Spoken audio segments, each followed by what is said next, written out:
Mesdames, et messieurs, bienvenue sur Contact Pro Live. C'est Germain Kaindo, encore une fois de plus, à la présentation. C'est un réel plaisir encore de vous retrouver encore cet après-midi pour un nouveau numéro et une nouvelle série d'émissions dont nous allons essayer un peu de réfléchir encore sur notre pays, sur l'identité du Congolais. Donc, alors, aujourd'hui, nous allons encore une fois de plus parler sur les origines de nous Congolais. Pourquoi est-ce que nous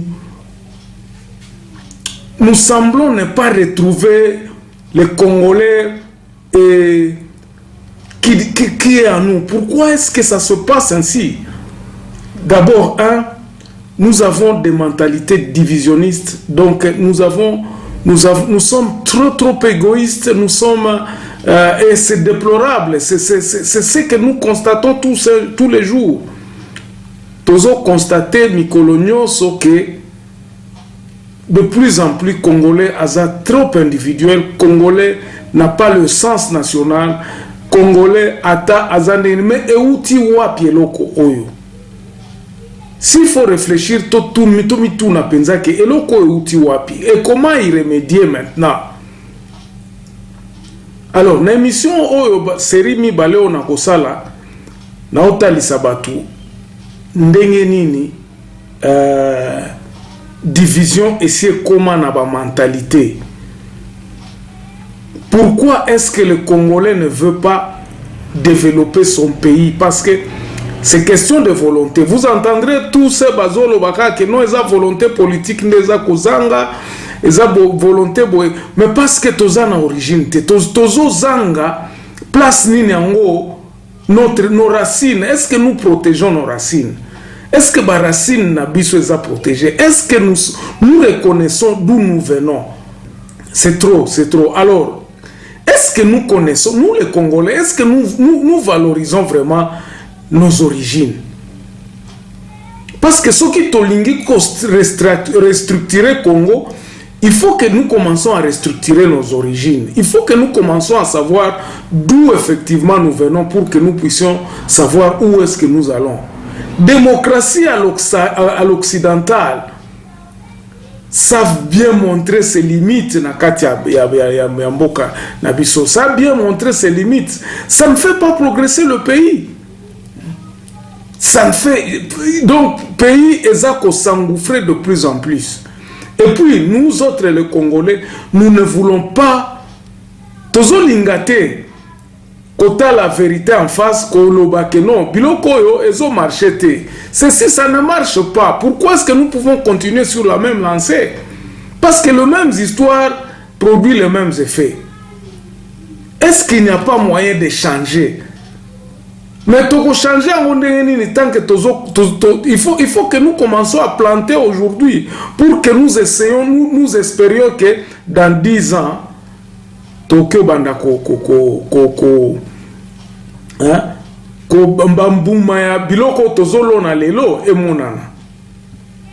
alors, quand nous prenons la constitution à soi, quand nous prenons la constitution, yango moko kaka, ne bandeli kaka wana na chapitre 10 botanga wana balobi Congolais eza oyo azo appartenir na ethnie na tribu oyo ezalaka na mabele ya Congo tango mundele apesaka biso lipanda, c'est-à-dire na 1960.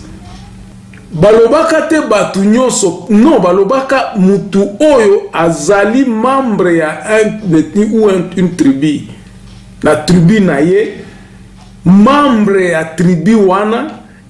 Donc, ce qui totali neni, donc, ezaba regroupement ya batu oyo, ba se retrouver na République démocratique du Congo. Ils sont organisés en tribus. La tribu est organisée. La tribu est alliée. Moi, je ne cesserai jamais de le dire parce que c'est ma conviction personnelle. Moi, je suis très convaincu que si les tribus sont organisées et si les tribus peuvent s'approprier de leurs terres,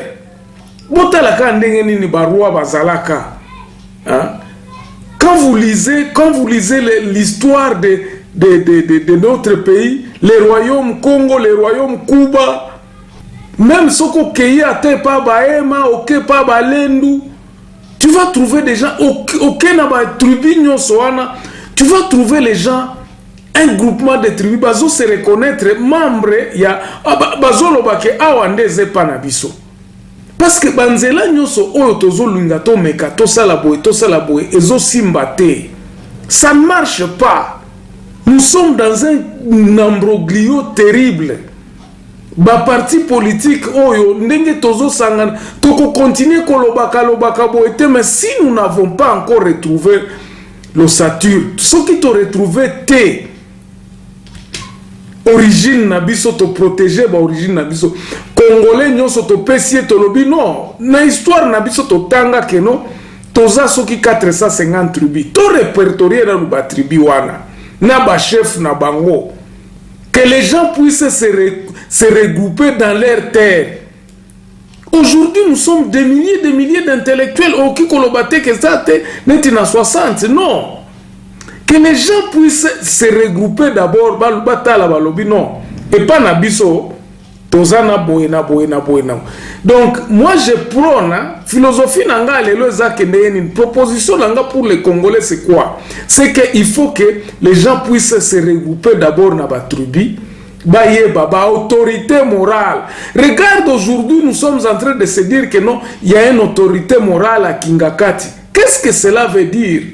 Elingi kolobani ni tango tozoloba autorité morale à Kingakati batunyozo tu bazokende bazozwa. Pourquoi? Parce que c'est parce qu'il a l'argent.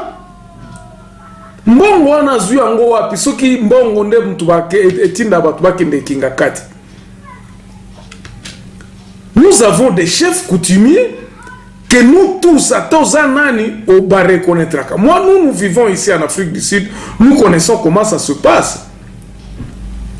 Barua na bango, barua koyoka barua bazulu ou bien barua bakosa baza respecté. Mais ce n'est pas dans le sens où moi je voudrais que ça soit. Batouana, il faut que bazala une influence administrative sur leur terre. Que les Ata parti politique, quand tu vois le IFF, quand il prône l'indépendance économique, freedom fighter, donc Balingi, indépendance économique à noir, le peuple noir, Balingi, peuple noir peut récupérer indépendance économique. Est-ce que nous pouvons faire ça? Est-ce que nous pouvons récupérer cette indépendance politique? C'est en étant conscient. Moi, je pense que c'est la conscience qui nous manque. Conscience n'est pas pour récupérer l'indépendance politique. Alors, la tranche Oyo, je voudrais que nous puissions réfléchir sur notre identité. L'identité congolaise, ça veut dire quoi? Ça veut dire que 450 tribus wana ezali, awa na liste on a zoche la bino awa. Nous sommes à peu près dans les 430-435. Mais quand tu regardes beaucoup d'autres sociologues, naba historiens mususu, balobi ezana ba groupuscule mususu ya ba tribu oyo, tangu oyebi ke tangu ba kabwana ka, donc quand ils sont partis, bazo se retrouver que non, c'est le même baza ba oncle, donc ils peuvent se relier dans la tribu moko. Par exemple, dans le Bas-Congo, ou bien à Kwango, ou bien Soko Keli Souswata na côté à Kasai, tu vas retrouver que Bakuba, ou bien Banani Moussou, Bazako yako se retrouver kaka na tribu moko, parce que Bango Bazaki na raya ya Rouati. Alors, ce sont les études philosophique ou bien il faut mettre en place. Mais la première des choses que nous devons réfléchir, c'est de mettre les processus, enfin de faire une rétrocession du pouvoir aux tribus et aux ethnies. Bon, au fait, les ethnies, c'est un ensemble. Il y a des tribus, donc des tribus, ils ont se retrouvé peut-être sur le plan linguistique, c'est comme ça qu'on les appelle les ethnies. Mais ce qui tolobi base na biso ya Congo, to basé ango sur les tribus. Je crois que nous sommes nous serons bien partis. Parce que Moutounyoso, que tu sois au Kenda ou au Kenda na Bandungu, si tu appartiens, tu es des Équatoriens, tu dois te recenser là-bas. Donc, dans la deuxième partie de ce que je vais parler, je vais vous faire voir que ce n'est pas impossible que tout ça, le recensement va tribu partout dans le monde. Le monde sait comment digitaliser ces questions tout simplement. Et ça ne nous coûtera même pas beaucoup. Mais lorsque nous saurons que Batunyoso Oyo va respecter Kamutu Boy, Mutu Oyo a outil place Boy, Mutu Oyo Kombo Nae Boy, c'est-à-dire que et pas na bango eza place telle. Et quand tu poses la question à place wana, ba ko reconnaître ba lobi te mutu wana aza boy. Parce que ba problème est belé oyo tozo courir lelo, c'est parce que effectivement eloko wana ezozanga biso. La conscience, la puissance de nos tribus ne pèse pas sur l'homme.